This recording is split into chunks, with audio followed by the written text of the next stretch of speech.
Panel, you're going to get a broader debate from the closing government, right? On firstly, the two worlds where we think this debate exists as opening up tries to engage in this debate. So firstly, in the world of consent, right? Why do we think there is an incentive to act?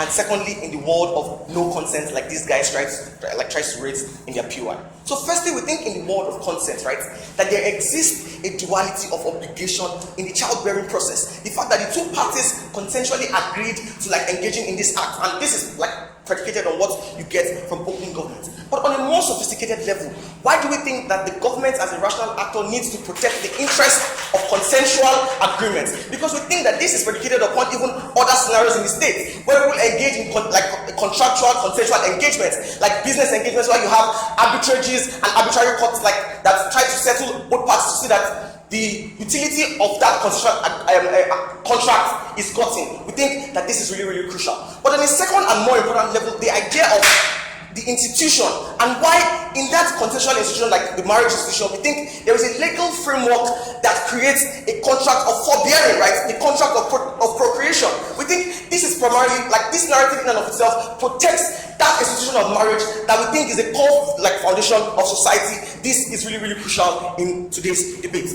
But on the second world and the more important world where this debate exists is the world where there is no consent, right? The world of say a rape, or say when the woman changes her mind from wanting to have this child, basically where consent no longer exists. Panel, how do we engage this? Firstly, what is the incentive for abortion in the world where no consent exists? This is really, really crucial. So we think that firstly, one of the incentives is the idea of the trauma of disclosure to the father of this child, right? The fact that the woman is not going to have closure to this child.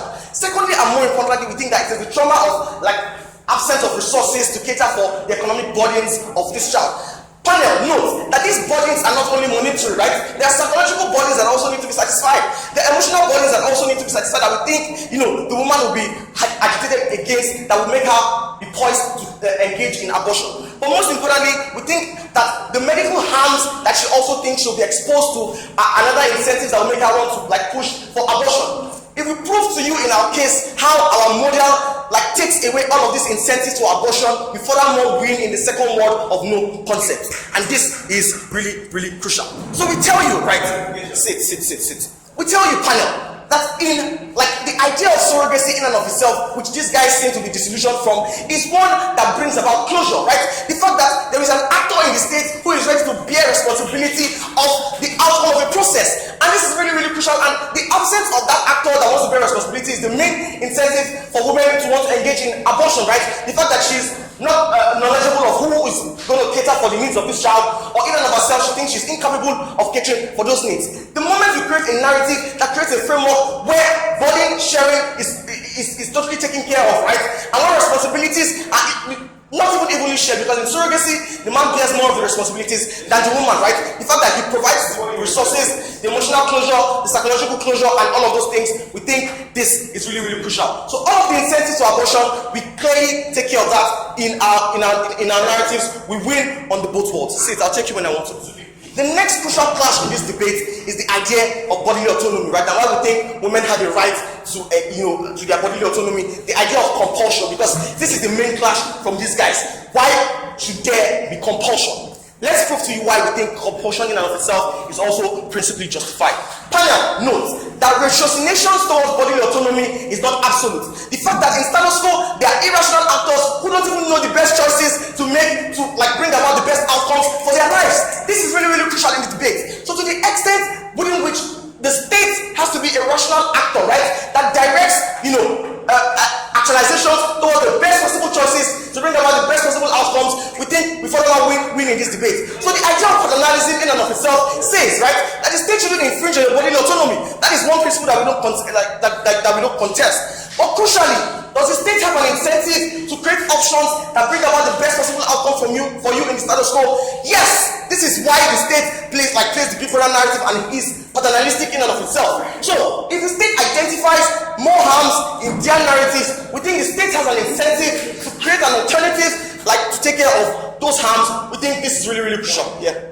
Zubi say all of us are not rational. So all our contractual agreements in our life All needs to be consented. Government should do that. Sit. Panel, don't buy that. We created two words to you, right? The word of rationality and the word of irrationality. These guys are the solution. They think that there is no existence of vulnerable groups in society. This is false, right? There are, vast majority of illiterates in status quo who don't even understand contracts and how contracts in and of themselves work. This is why the state needs to be like champion the instrument of rationality in and of itself. Panel, who this whole idea of interest and how we think all parties in this debate mutually benefit from the model.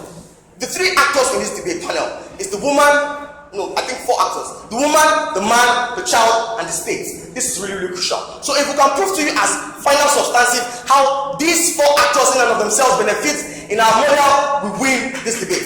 Firstly, panel, the woman as the actor is, poised towards less harm as she would in this model.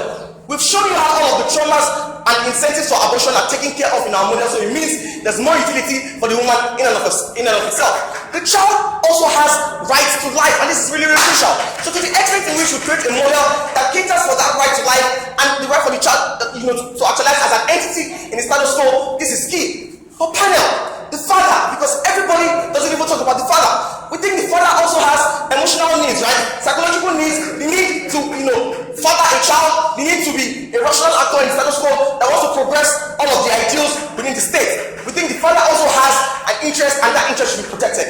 But more importantly, when the father is now a rational actor who wants to bear these responsibilities, we think he has proven to be rational enough to, access these incentives and be beneficial. Final interest in this debate is the society, right? Because these guys don't engage that. We think primarily the framework of the marriage institution is one that we protect in our model, right? Because consent will be protected, contractual agreements, the framework of contracts in and of itself will be protected. But outside the marriage institution, the second one we create, the one of rape, we think this creates closure to the dilemma of rape in and of itself, right? Because you can have a contractual relationship with the parties that are involved in this engagement. Panel, on all of the walls in this debate, we win from closing government.